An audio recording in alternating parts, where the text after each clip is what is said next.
कि इनको किसी श्रोता वक्ता की जरूरत नहीं। ये चारों भैया में एक तो वक्ता बन जाते, मंच संभाल लेते हैं, और बाकी तीन कथा सुने। अब कथा पूरी हुई तो उन तीनों में एक मंच संभाले और फिर एक भैया कथा सुनाए। इस तरह से कथा मात्रिक जीवना, ये चारों भैया एक मात्र कथा के लिए ही जीवन धारण किए हुए हैं। और देखिए इनकी सामर्थ्य देखिए, शौनक जी इसी कथा सत्संग के प्रभाव से इनको बुढ़ापा नहीं आया। आज भी चारों भैया पंचहायन संयुक्ता, पंचहायन माने 5 वर्ष के हैं आज भी।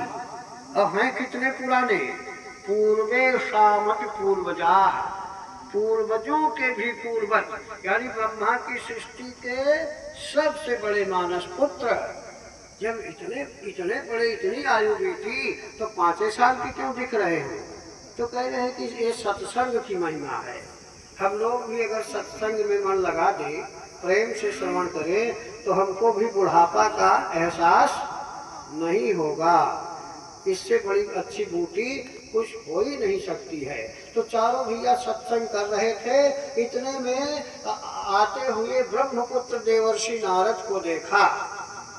और नारद उस समय बहुत दुखी थे, इतने दुखी थे कि जैसे कोई गृहस्थ का अगर घर खो जाए तो दुखी हो जाता है। अब नारद जी कौन से गृहस्थ हैं, इनका क्या नुकसान हो गया, क्यों ये इतने दुखी हैं? देख करके सनकादि महात्मा बोले, कथम ब्रह्मन् दीन मुखः कुतश्चिन्तातुरो भवान् त्वरितं गम्यते पुत्र कुतश्चागमनं तव। हे ब्रह्मपुत्र देवर्षि नारद, आप इतने दुखी क्यों हो? आप तो सांसारिक माया मोह से रहित हो, आपको तो दुख नहीं होना चाहिए। लेकिन मैं देख रहा हूँ इस तरह से दुखी है जैसे किसी गृहस्थ का धन खो जाए तो दुखी रहता, हमेशा धन की चिंता लगी रही, कौन ले गया, कहाँ गया, कैसे गया, इतनी गाढ़ी कमाई जीवन की, कहाँ, बहुत पश्चाताप, बहुत दुखी। तो आप उस गृहस्थ की तरह क्यों दुखी हो? आपका क्या हो गया? इसका क्या कारण बताओ, मैं जानना चाहता हूँ क्यों दुखी हो। नारद जी बोले, हे प्रभु, मेरे दुख का कारण यही है कि मैं इस भूलोक को, इस पृथ्वी लोक को सभी लोकों में सबसे अच्छा समझ करके यहाँ आया। अब सबसे अच्छा क्यों है भूलोक? इसी भूलोक में ही ऐसी व्यवस्था है कि आप जो कर्म करोगे, जो सत्कर्म करोगे, इसका पुण्य अन्य लोकों में मिलेगा। सत्संग की आपकी क्वालिटी जैसी होगी उस तरह से स्वर्ग वैकुंठ आदि लोग प्राप्त होंगे। तो हम नारद जी कह रहे हैं, भैया हमने ये सोचा कि जब पृथ्वी पर चल करके और तपस्या कर लूँगा तो फिर वैकुंठ आदि समस्त लोकों में इसी पुण्य के बल पर मैं निर्विरोध बिना रोक टोक के घूमता रहूँगा। तो क्या हुआ, पृथ्वी पर आए तो क्यों दुखी हो गए? तो कह रहे हैं कि कहीं ऐसी जगह मिली ही नहीं कि जहाँ बैठकर मैं प्रेम पूर्वक तपस्या भजन कर सकता। तो बोले भैया कहीं नहीं, मैं तीर्थों में चले जाते। तो नारद जी कहे, वो भी छूटा नहीं मुझसे शांति के लिए। कौन कौन से तीर्थ गए? तो कह रहे हैं, पुष्करम चा प्रयागम चा काशीम गोदावरीम तथा हरिक्षेत्रम कुरुक्षेत्रम श्रीरंगम सेतुबंधनम एवमादितीर्थेषु ब्रह्ममाण इतस्ततः। कह रहे हैं पुष्कर, प्रयाग, काशी, गोदावरी, हरिक्षेत्र, कुरुक्षेत्र आदि आदि तीर्थों में मैंने भ्रमण किया, लेकिन भी वहाँ न तो कोई सत्यवादी रह गया। बस जबकि तीर्थ में जाते हैं तो लोग कहते हैं कि अरे यहाँ पाप करोगे, यहाँ झूठ बोलोगे तो कहाँ क्षमा होगी, ऐसा कहते। लेकिन आज कलयुग में ऐसा हो गया है कि तीर्थों में भी लोग झूठ बोल रहे हैं। देखो बड़ा बड़ा टीका चंदन लगाए, जाओगे तो ठग लेंगे, उतना डकैत के आपको परेशान करेंगे। तो कह रहे हैं हमने जाके देखा भैया तीर्थों में भी कहीं शांति नहीं मिली, तो कहे गृहस्थों में चले जाते, गए वहाँ भी जाके देखा, वहाँ क्या देखा, कहे दंपति नाम से कलकनम, पति और पत्नी में बहुत झगड़ा होती है, तो ऐसी जगह कहाँ शांति मिलेगी। और फिर कहे कि आश्रम में चले जाते, आश्रमों में तो शांति है, तो कहे आश्रमा यवनैः रुद्धाः, आश्रम भी यमन माने मुगलों मुसलमानों के द्वारा घेर लिए गए हैं। और कहीं भी ऐसी जगह पृथ्वी पर हमको नहीं मिली जहाँ बैठकर शांति से जप तप कर सकता। तो हमने सोचा कि अभी थोड़े दिन की बात है, श्री कृष्ण भगवान श्री धाम वृंदावन में पधारे हुए थे, तो वहाँ शांति है। लेकिन भैया शांति की खोज में मैं श्री धाम वृंदावन भी गया, तो वहाँ क्या देखा, तो नारद जी कह रहे कि वहाँ मैंने सोचा कि अभी जमुना तट पर श्री कृष्ण भगवान लीला करके गए हैं, चलो जमुना तट पर तो शांति होगी। यामुनम तटमापन्नम यत्र लीला हरेरभूता, जहाँ पर भगवान की लीला हुई थी, तो वहाँ तुमको क्यों सुख नहीं मिला, क्यों शांति नहीं मिली। कहे जैसे थोड़ी दूर गया वैसे हमने देखा क्या, जमुना के तट पर एक युवती स्त्री रो रही है जोर जोर से, और उसके समक्ष दो बूढ़े बेहोश पड़े हुए हैं, और उस रोती हुई स्त्री की सेवा कमल के समान नेत्र वाली सुंदर सुंदर स्त्रियां कर रही थी। इतनी सेवा प्राप्त करने पर भी वो रो रही थी। तो बोले क्यों रो रही थी, तो नारद जी कह रहे भैया हमने सोचा चल कर देखूं क्यों रो रही है, लेकिन जब थोड़ी दूर गया तो हमको लगा कि इन महिलाओं पर क्या भरोसा, ये तो क्षण में रोने लगती हैं और क्षण में हंसने भी लगती हैं। अगर मैं उधर गया तो कहीं ये कह न दे गए बाबा हम महिलाओं के बीच में तेरा क्या काम, क्यों चला आ रहा है। इसलिए अपने मन को मैंने समझाया, और जब बगल से जाने लगा तो रोती हुई स्त्री खड़ी हो गई। भो भो साधो क्षणम तिष्ठ। अरे महात्मा जी आए तो मेरा बड़ा सौभाग्य, लेकिन आप लौटे क्यों जा रहे हो, थोड़ी देर रुकिए तो, और मेरी चिंता रोने का कारण तो समझिए, मेरा दुख दूर करिए। प्रभु आप तो ब्रह्मा के मानस पुत्र देवर्षि नारद हैं, बहुधा तो वाक्य न दुख शांति भविष्यति। आपके अच्छे अच्छे वचनों से लोगों के दुख दूर हो जाते हैं, तो आप मेरा भी दुख दूर करके जाइए। जब नारद जी ने कहा यहाँ तो मेरा सम्मान है, तो मैं चला गया वहाँ पर। वहाँ पर जाकर के मैंने उस रोती हुई स्त्री से पूछा, काशितुं का विमानार्यः का इमौ नार्याः का पद्मलोचनाः। अरे देवी तुम कौन हो, और ये दो बूढ़े कौ इमौ, ये दोनों कौन है, अरे कमल के समान सुंदर सुंदर नेत्र वाली स्त्रियां कौन हैं।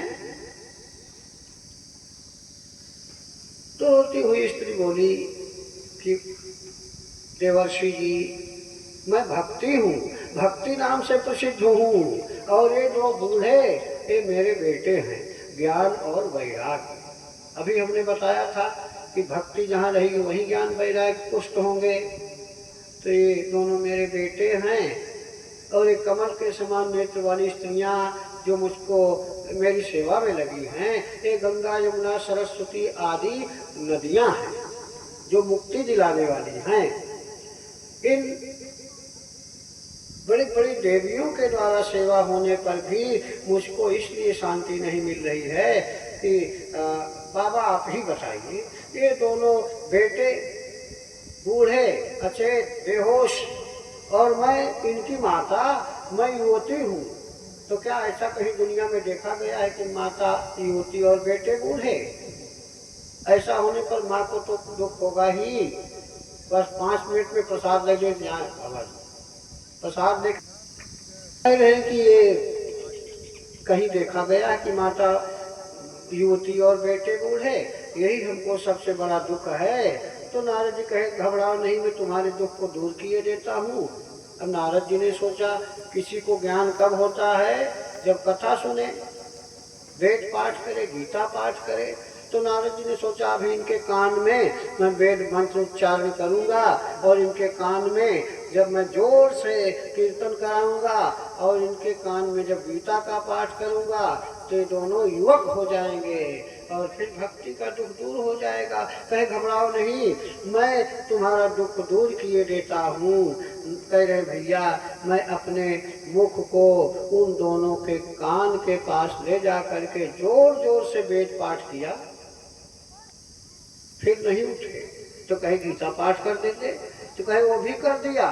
गीता पाठ करने से तो थोड़ी सी उनको चेतना आई, जभाई लिए, पर फिर सो गए।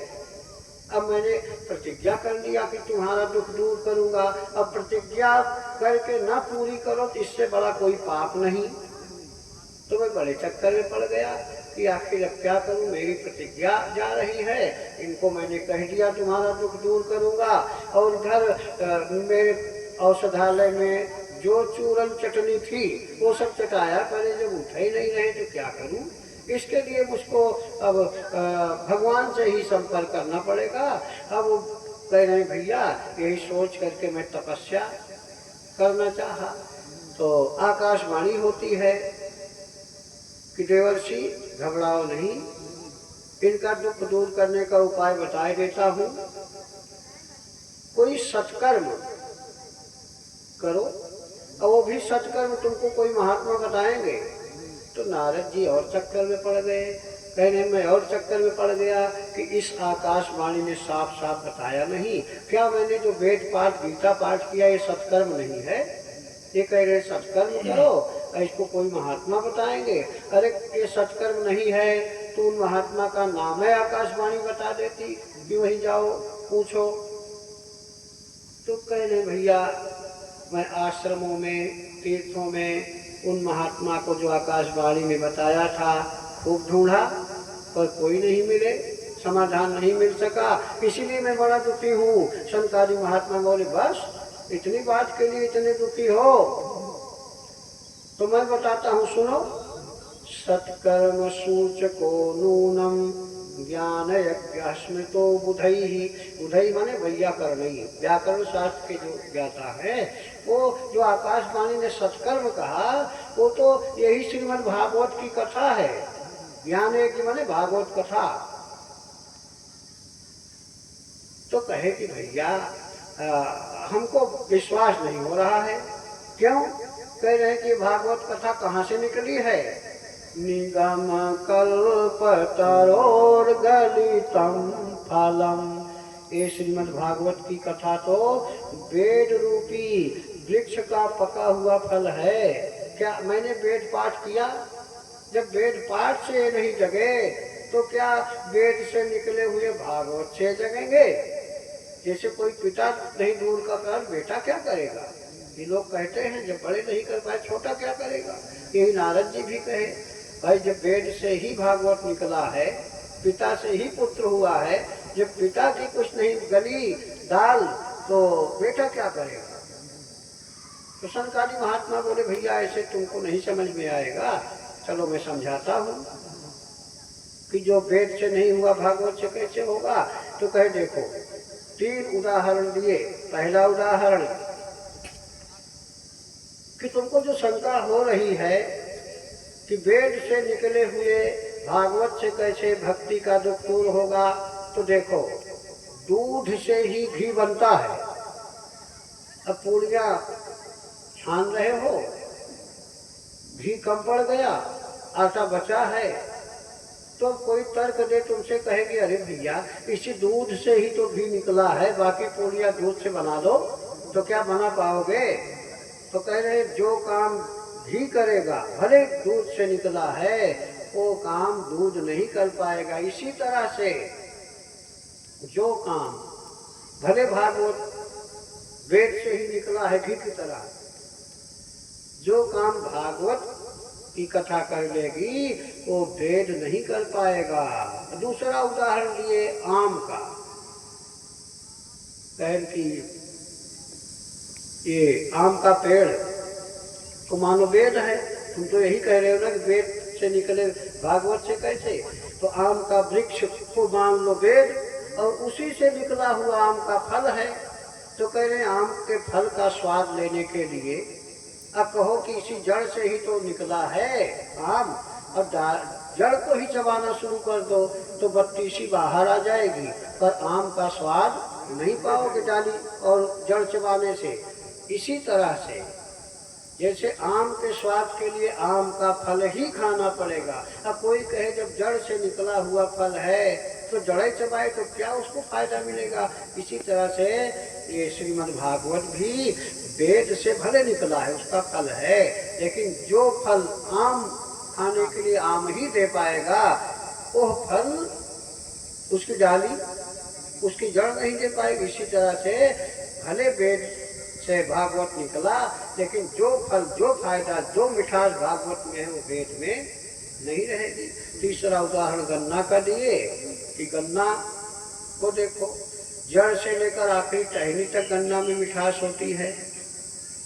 अब गुड़ का स्वाद लेने के लिए कोई कहे इसी गन्ना के रस से तो गुड़ बना है, अब गन्ना चबाना शुरू करो तो दांत खट्टे हो जाएंगे, लेकिन गुड़ का स्वाद तो गुड़ ही को खाने से मिलेगा। इसी तरह से जो काम भागवत करेगा वो भले वेद से ही निकला है, वो काम वेद नहीं कर पाएगा। तो देवर्षि नारद कहे भैया फिर ये कथा आप ही क्यों नहीं सुना देते? तो संतानी महात्माओं को तो काम है कथा सुनाना।